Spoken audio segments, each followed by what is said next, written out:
कक्षा एकादश के समस्त विद्यार्थियों का हमारे नए वीडियो में स्वागत है।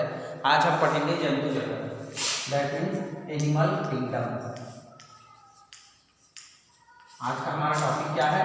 जंतु जगत। तो सर्वप्रथम हम क्या देखेंगे? कैरेक्टर देखेंगे। ठीक, कि कैरेक्टर क्या होता है। चलो देखिए, पहला इसका लक्षण। ये जंतु है, ठीक। तो सबसे पहले इसे क्या देखेंगे? पोषण देखेंगे। क्या देखेंगे? पोषण। मतलब ये पोषण के आधार पर स्वपोषण है या विषम पोषण है, तो ये दोनों है, ठीक। और सबसे मेन चीज क्या होता है? जंतु लोग किसका सेवन करते हैं? हरे पेड़ पौधों को तो खाएंगे ही खाएंगे। और प्राणी संभोजी होंगे कि नहीं होंगे? तो ये पहले क्या होगा इसका न्यूट्रिशन? प्राणी संभोजी। क्या होंगे? प्राणी संभोजी। मतलब अपने जीवन निर्वाह के लिए प्राणियों को क्या करते हैं? आहार के रूप में उपयोग में लाते हैं या आहार का यूज करते हैं, वो क्या कहलाएंगे? प्राणी संभोजी। सेकंड हम लोग इसको देखेंगे कि भोज्य पदार्थ इसमें किस रूप में अंदर जाएगा। तो उसमें क्या था? कवक में तरल रूप में जा रहा था, प्रोटिस्टा में कुछ और था, स्टार्चमान था, प्लांट में कुछ और था, सेलुलोज के रूप में था। तो वैसे इसमें क्या होगा? तुम्हारा एनिमल किसके रूप में जाएगा? ठोस रूप में जाता है, ठोस रूप में ग्रहण करेंगे, ठीक। ठोस रूप में ग्रहण करेंगे। किसको ग्रहण करेंगे? भोज्य पदार्थों को। कौन से रूप में ग्रहण करेंगे? ठोस रूप में ग्रहण करेंगे। चलिए नेक्स्ट देखते हैं इसके बारे में। क्या होता है इसमें अब किस रूप में संचित रहेगा भोज्य पदार्थ? ग्लाइकोजन के रूप में। अंदर जाने के बाद संचित जो रूप में रहेगा? ग्लाइकोजन के रूप में रहेगा, ठीक। ग्लाइकोजन के रूप में क्या रहेगा? भोज्य पदार्थ संचित रहेगा। तो ये नॉर्मल कैरेक्टर किसका है? आपका जंतु जगत का, ठीक। ये था नॉर्मल। और इसका चौथा और क्या देखेंगे इसमें? प्रजनन। प्रजनन किस प्रकार का होगा इसमें? लैंगिक भी होगा और अलैंगिक भी होगा। लैंगिक होगा और अलैंगिक दोनों प्रकार से होगा, ठीक। और ये भी होता है आपका वर्धी प्रजनन होता है। मतलब तीनों मेनली क्या होगा? तीनों प्रकार के प्रजनन होंगे इसमें, ठीक। आपका होगा लैंगिक जनन, अलैंगिक जनन और वर्धी प्रजनन। ये तीनों प्रजनन आपको यहाँ पे देखने को मिलेगी। चलिए इसके बाद हम लोग इसको देखते हैं डिवीजन। इसका डिवाइड मतलब इसको कैसे बांट सकते हैं आकृति के आधार पर। किसके आधार पे? आकृति के आधार पर। चलिए अब इसको हम लोग खंडन देखेंगे, इसका बांटना देखेंगे किस प्रकार से बढ़ता है, ठीक। तो आकृति के आधार पे कैसे बढ़ता है देखते हैं। बांटने एक होता है अरीय समिति, अरीय समिति, ठीक। त्रिज्या समिति देखेंगे। दूसरा इसका होता है ज्यामितीय समिति होता है, ठीक। ज्यामितीय समिति या कुछ होता है। हम लोग देखेंगे यहाँ पे अरी लिखा हूँ, सॉरी। इसके लिए यहाँ पे रहेगा पहले असममित जीव होगा और त्रिज्या सममित जीव होगा। पहले क्या होगा? असममित जीव, असममित जीव। और दूसरा क्या होगा आपका? त्रिज्या सममित जीव, त्रिज्या सममित जीव। तो देखो क्या होता है त्रिज्या सममित और असममित जीव। तो ऐसे जीव जिसको केंद्र से काटने पर क्या होती है? वो दो बराबर भागों में नहीं बढ़ती, वो क्या कहलाएगा? असममित जीव, ठीक। ये समिति के आधार पे जीवों का प्रकार है। क्या है? समिति, बेसिस और सिमेट्री। समिति के आधार पर, ठीक। असममित जीव ऐसे जीव जो क्या होंगी? जिसको केंद्र से काटने पर दो बराबर भागों में नहीं बटेंगी, वो तुम्हारा क्या कहलाएगा? असममित जीव। और ऐसे जीव जिसको केंद्र से काटने पर वो दो बराबर भागों में बट जाएंगी या अक्ष से काटने पर दो बराबर भागों में बट जाएंगी, वो आपका क्या कहलाएगा? त्रिज्या सममित जीव। चलिए तो अब हम लोग देखेंगे असममित जीव। तो आपको समझ में आ गया, केंद्र से काटने में दो बराबर भागों में नहीं बटेंगे, ठीक। वो असममित और त्रिज्या सममित जीव। तो हम लोग अब इसके देखेंगे दो प्रकार होते हैं। एक होता है अरीय सममित, अरीय सममित, और एक होता है द्विपार्श्व सममित, द्विपार्श्व सममित। यहाँ पे चीज आप नोटिस करेंगे, द्विपार्श्व मतलब होता है दोनों पार्श्व। ये वाला जैसे मैं हथेली को सामने की हूँ, ये वाला पोर्शन मेरा सामने है, ये वाला पोर्शन आपका सामने है। ये दोनों दो पार्श्व को दिखा रहे हैं, दोनों पार्श्व को, ये वाला पार्श्व और ये वाला पार्श्व। तो ऐसे क्या करेंगे? इसको बीच से काटेंगे। जैसे कि ये रहा, ये मेरा बॉटल है, मान के चलिए ये बॉटल है, ये तीन कोना है, 1 2 3, तीन कोना नहीं दिख रहा, होल दिख रहा है उसमें। ये तीन कोना है जिसको बीच से ऐसे मान के चलो इसको काट दिया, ठीक। तो मैंने इसको क्या किया? बीच से काटा, तो दो बराबर भाग में बटेगा। तो ये कौन सा सममित होगा आपका? द्विपार्श्व सममित। तो ऐसी सममित जिसको एक विशेष अक्ष से काटने पर, विशेष अक्ष से ये कटिंग के निशान में कैंची काटने पर दो बराबर भागों में बटेगी।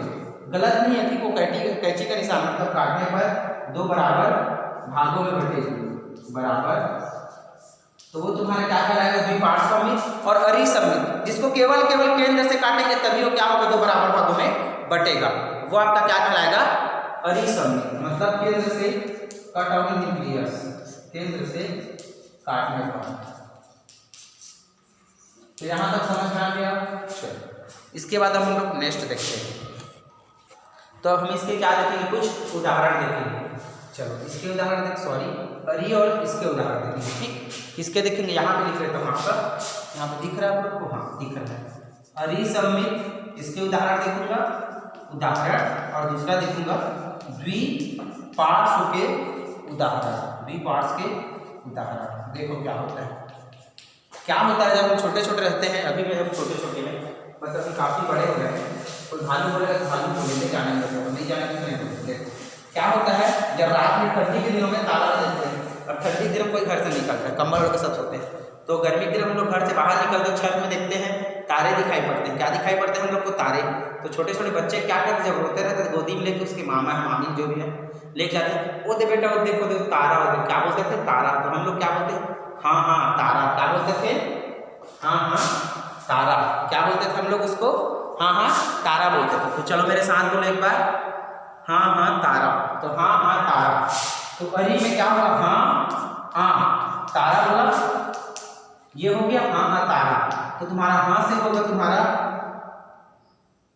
हाँ तुम्हारा अ से होगा ओबेलिया, त से होगा तुम्हारा तारा मछली। ठीक, इससे होगा तुम्हारा ओबेलिया होगा, ओबेलिया, हाँ हाँ तारा, हाँ तारा बोलोगे, और इससे क्या होगा तुम्हारा तारा से तारा मछली, तारा मछली। ठीक, ये होगा तुम्हारा, और ह से होगा तुम्हारा हाइड्रा, क्या होगा ह से हाइड्रा। तो अरे ओदे तारा जाते, ऐसे बोलते थे बच्चे को दिखा के, तो अरे ओदे तारा जाते, हाँ तारा है, ऐसे बच्चा ही बोलता है, हाँ तारा है। तो हाँ से हाइड्रा, अ से ओबेलिया, त से तारा मछली। नेक्स्ट हम लोग देखेंगे, तो एक मामा आता है, मामा बदमाश रहता है, मेरे टाइप का बदमाश रहता है, मैंने भांजियों के लिए बदमाश कोचा की लड़ाई करते हैं हम लोग को।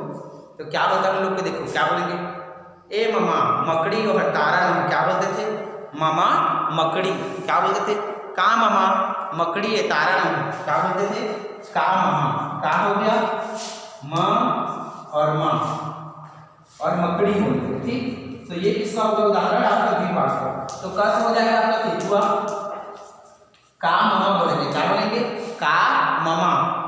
ठीक, और माँ से आपका हो जाएगा आपका मछली हो जाएगा। ठीक, ये और माँ से हो जाएगा आपका मकड़ी हो जाएगा। तो ये है आपके 3 उदाहरण, और एक और मछली है, एक माँ। ठीक, तो यहाँ पे आप इसको लिख लेना मनुष्य, या फिर इसको लिख लो आप मनुष्य लिख लो, इसको मछली लिख लेना। ठीक, इसको मनुष्य लिख लो, इसको लिख लेना आप लोग माँ से मछली। ठीक, और मकड़ी से मकड़ी ये है, तो क्या बोलते हैं उसका मामा, का मामा मकड़ी। फिर क्या बोलते हैं उसको, बच्चे को ना मकड़ी के दिखाते रहता घर कैसा, अब बोलता है ओ दे तारा, तो क्या बोलते हैं मामा का मामा मकड़ी है, क्या बोलते हैं का मामा मकड़ी है। तो क से केचुआ, म से मनुष्य, म से मछली, म से मकड़ी। ठीक, तो ये चीज़ आप याद रखना, आपको पेपर में पूछा जा सकता है। अरिसमिति के उदाहरण कौन कौन से और अरिसमिति क्या क्या है। चलिए नेक्स्ट देखते हैं। हम लोग का नेक्स्ट टॉपिक आप यहाँ पे देख सकते हैं, बॉडी कैविटी, सीलोम या देहगुहा, तीनों को एक ही बोला जाता है। तो उससे पहले हम लोग कुछ चीज़ जानेंगे, जैसे खाना बनाने से कुछ चीज़ की आवश्यकता पड़ती है, धनिया मिर्चा की वैसी आवश्यकता है। यहाँ पढ़ने वाली है एक्टोडर्म क्या होता है, ये पढ़ेंगे। एंडोडर्म क्या होता है, एंडोडर्म क्या होता है, और मेसोडर्म क्या होता है। ठीक, ये देखेंगे हम लोग, मेनली 3 चीज़ देखेंगे, पहला एक्टोडर्म, दूसरा एंडोडर्म, तीसरा मेसोडर्म। तो एक्टोडर्म जो बाहरी संरचना, बाहरी जो बाह्य खाद्य सुरक्षा करता शरीर की, वो क्या कहलाती है, ऊपरी संरचना को या बाहरी संरचना को हम लोग क्या बोलते हैं, एक्टोडर्म कहते हैं। किसको कहते हैं एक्टोडर्म, ऊपरी संरचना या बाहरी संरचना को हम लोग क्या बोलते हैं, एक्टोडर्म कहते हैं। और एंडोडर्म क्या होता है, जो आंतरिक संरचना होता है वो आपका क्या कहलाता है, आंतरिक संरचना या आंतरिक परत, वो आपका क्या कहलाता है, एंडोडर्म कहलाता है। और मेसोडर्म क्या होता है, जो मध्य की होती है, एंडो और ये दोनों की बीच की होगी उस संरचना को हम लोग क्या बोलेंगे, मेसोडर्म बोलेंगे। और मेसोडर्म से किसका निर्माण होता है, आपका देह गुहा का निर्माण होता है, या बॉडी कैविटी या सीलोम भी बोलते हैं, ठीक, उसका निर्माण होता है देह गुहा से। आप लोग पढ़ के आइएगा, मैं वीडियो में बता रहा हूँ और आपसे पूछूंगा, ठीक। तो इतना समझ में आया। अब देखते हैं हम लोग देह गुहा क्या होता है। तो सिंपल परिभाषा जैसे मैंने यहाँ बताया, एक्टोडर्म और एंडोडर्म, ठीक, दोनों के बीच से ये हो गया आपका एक्टोडर्म, ये और एंडोडर्म, और ये हो गया आपका मेसोडर्म, ठीक। तो एक्टोडर्म और एंडोडर्म के बीच में जो परत पाई जाती है, मतलब जो संरचना पाई जाती है, जो परत होती है, जो बाह्य घातों से मतलब जीवों की रक्षा करते हैं एक्टोडर्म के बाद, तो उससे क्या होता है, गुहा का निर्माण होता है। गुहा मतलब ये ऐसे जैसे लकड़ी को काट देते, लकड़ी के बीच का पूरा, कई पिक्चरों में देखे होंगे, बिल्ली, अभी कल ही का पिक्चर देख रहा था, पता नहीं क्या मूवी है, भूल गया मैं, वो अक्षय कुमार का था, एंटरटेनमेंट। उसमें क्या होता है, जब वो कुत्ते को पकड़ते हैं तो ऐसे करके ये लकड़ी कैसे बन रखता है, तो यहाँ पर से दोनों एंट्री लेते हैं। तो जब कुत्ता इधर निकलता है, डॉगी समझ जब इधर निकला तो विलन इधर निकलता है, फिर से दोनों आते हैं, फिर कुत्ता इधर निकलता है, फिर विलन इधर निकलता है। तो हमको पिक्चर नहीं देखना है, इसमें जो मार्ग है ये लकड़ी का बना है या फिर प्लास्टिक का बना है। तो इसी प्रकार की जो संरचना बनती है उसे क्या बोलते हैं, देह गुहा बोलते हैं, ठीक, क्या बोलते हैं, देह गुहा। तो एक्टोडर्म और एंडोडर्म के बीच दबकर फटकर एक नई संरचना का निर्माण होती है गुहानुमा, उसको हम लोग क्या बोलते हैं, देह गुहा बोलते हैं। क्या बोलते हैं, देह गुहा बोलते हैं। अब देह गुहा के आधार पर जंतु कितने प्रकार के बताया गया, आपको 2 प्रकार के बताया गया। पहला होता है प्रोटोस्टोम, दूसरा होता है ड्यूटेरोस्टोम, ठीक। फर्स्ट क्या होगा आपका प्रोटोस्टोम और दूसरा होगा आपका ड्यूटेरोस्टोम। फर्स्ट होगा आपका प्रोटोस्टोम, दूसरा होगा आपका ड्यूटेरोस्टोम।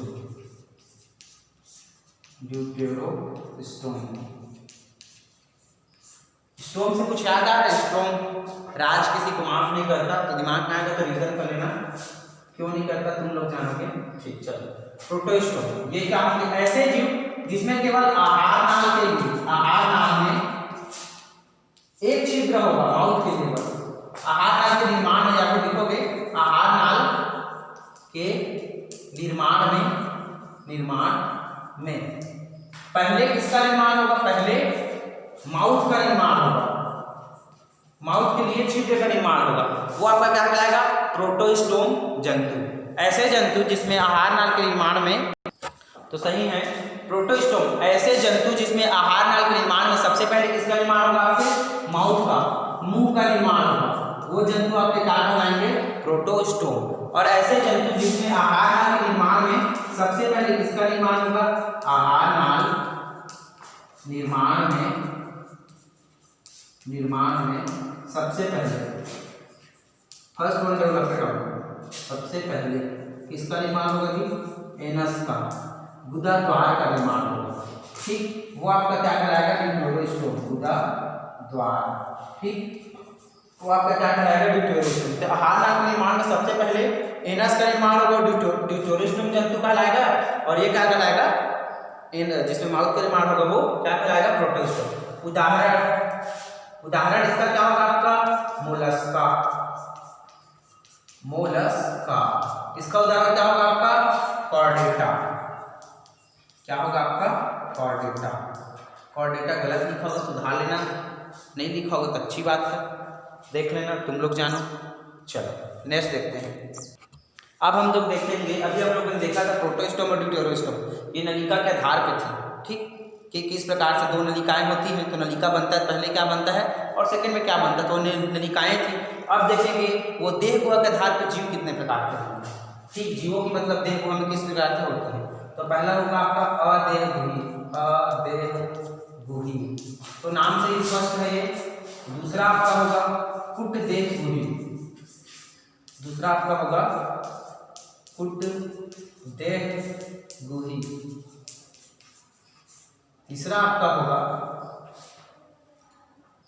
क्या होगा, देहगुही, क्या होगा, देहगुही।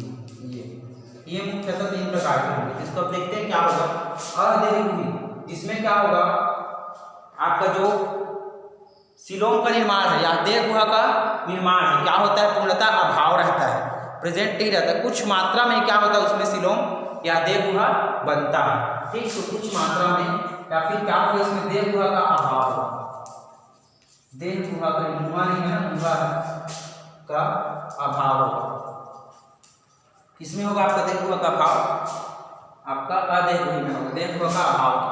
ठीक, इसका उदाहरण से लिखूंगा कुट देह गुही। तो अभी हम लोगों ने पढ़ा देह गुहा का निर्माण किससे होता है, मेसोडर्म से होता है, लेकिन इसमें क्या होता है, देह गुहा का निर्माण प्रथम भ्रूण स्तर से होता है, मतलब एक्टोडर्म से हो जाता है। पूछूंगे ये सब चीज में जब तुम लोग आओगे तो। प्रथम देह गुहा, सब डर के मारे ऐसा नहीं पापा के लिए भेज दिए जा बाबू वही कहते चाबी जमा करके आ जाओ, कई लोग ऐसे ही करते हैं, तो ऐसा मत करना तुम लोग, आना ठीक, उसके बिना नंबर नहीं मिलता। प्रथम देह गुहा का निर्माण, सॉरी यार, प्रथम स्तर से देह गुहा का निर्माण, ठीक, देह गुहा का निर्माण होगा, वो क्या कहलाएगा, कुट देह गुही। और देह गुही क्या होगा, तो देह गुहा नॉर्मल मेसोडर्म से बनता है, कि मध्य चर्म या मेसोडर्म से नहीं होगा, मेसोडर्म से पूर्ण विकसित, कैसा विकसित, पूर्ण विकसित क्या बनेगा तुम्हारा, पूर्ण विकसित देह गुहा बनेगा, देह गुहा बनेगा, वो आपका क्या कहलाएगा जी, देह गुहा बनेगा, वो आपका क्या कहलाएगा, देह। उदाहरण चलिए देखते हैं, इसका है आपका सिलेंट्रेटा, कौन सा टेट्रा, सिलेंट्रेटा, और है पोरीफेरा। अभी ये सब फाइलम के बारे में आप लोग पढ़ेंगे, जो उदाहरण लिखा हूं ना इसके पूरे कैरेक्टर्स के बारे में पढ़ेंगे। सेकंड हम लोग इसका उदाहरण देखेंगे, एसके हेलमिंथेस, एसके हेलमिंथेस, ठीक, ये एसके हेलमिंथेस। नेक्स्ट हम लोग देखेंगे इसमें सब आएगा, एनिलिडा आएगा, मोलस्का आएगा, आर्थ्रोपोड आएगा, ये सब में किस प्रकार का देह गुहा पाया जाएगा, आपका 1 2 3 देह गुही प्रकार का, ठीक, देह गुहा किससे बनेगा, और मध्य चर्म से ही बनेगा, वो क्या कहलाएगा, आपका एनिलिडा और मोस्कोलोडर्म पाया जाएगा, ठीक, मेसोडर्म से पूर्ण विकसित देह गुहा बनेगा, वो होगा आपका कुट देह गुही। क्या होगा, प्रथम स्तर से देह गुहा का निर्माण हो जाता है, वो कुट देह गुही कहलाता है। एग्जाम्पल आपका क्या क्या है, एसके हेलमिंथेस है, तीसरा सिलेंट्रेटा पोरीफेरा किसका उदाहरण है, अदेह गुही का उदाहरण है। अब हम लोग देखेंगे देह गुहा के कार्य, पहला देह गुहा के कार्य, तो ये क्या करते हैं, अंतरांगों से सुरक्षा, मतलब अंतरांगों को सुरक्षा प्रदान करता है, क्या प्रदान करता है, आपको सुरक्षा प्रदान करता है, पहला। दूसरा क्या करता है, ये हाइड्रोस्केलेटन,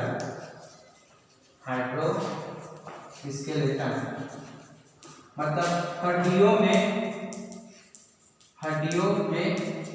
उपस्थित रहता है और हड्डियों के समायोजन को नियंत्रित करता है, ठीक। एक चीज़ और यहाँ पे मोस्ट इंपॉर्टेंट चीज, हड्डी क्या होता है, आर्थराइटिस सुने हो, आर्थराइटिस जोड़ों में दर्द, घुटना में दर्द होता है, यहाँ पे दर्द होता है, बहुत सारी जगह होता है। तो क्यों होता है, हमारा जो उसमें कटोरी रहता है उसमें एक फ्लूइड रहता है, कौन सा फ्लूइड रहता है, सिनोवियल फ्लूइड रहता है, यहाँ पे लिखता हूँ सिनोवियल, दिख रहा है, हाँ, सिनोवियल फ्लूइड जो क्या करता है, जोड़ों में होता है, और ये फ्लूइड जो है तेल टाइप रहता है, वो खत्म हो जाता है तो घर्षण हड्डी का बढ़ जाता है, इसलिए क्या होता है, जोड़ों में दर्द होता है। मोस्ट इंपॉर्टेंट चीज है, आप लोग याद रखोगे, ठीक। चलो नेक्स्ट देखते हैं, ये हाइड्रोस्केलेटन उपस्थित रहता है। तीसरा, सभी अंतरांगों के मध्य पाया जाता है, जिससे सभी अंतरांग क्या करते हैं, उसमें तैरते रहते हैं, पाया जाता है, सभी अंतरांग क्या करते हैं, उसमें तैरते हैं, ठीक, तैरते। नेक्स्ट फोर्थ हम लोग आते हैं, फोर्थ में क्या दिया गया है, फोर्थ में ये है कि ये क्या होता है, शरीर को लचीलापन प्रदान करता है, शरीर को लचीला बनाया जाता है, लचीला बनाया जाता है, ठीक। कौन करता है, तुम्हारा जो आपका ये है देह गुहा कार्य को, तो अंतरांगों को सुरक्षा प्रदान पहला। सेकंड क्या है, उसके बाद हाइड्रोस्केलेटन कार्य करता है ये। थर्ड क्या है, सभी अंतरांगों को मध्य पाया जाता है। चौथा क्या है आपका, शरीर को लचीला प्रदान करता है। चलिए घर में रहिए, पढ़ते रहिए। लास्ट वाला क्वेश्चन बचा था, तो उसके बाद आप लोग घर में रहिए, पढ़ते रहिए। कोई दिक्कत नहीं, कुछ होगा कोई दिक्कत रहेगा तो कॉल मैसेज व्हाट्सएप सबसे पूछ सकेगा। तब तक के लिए वंदे मातरम।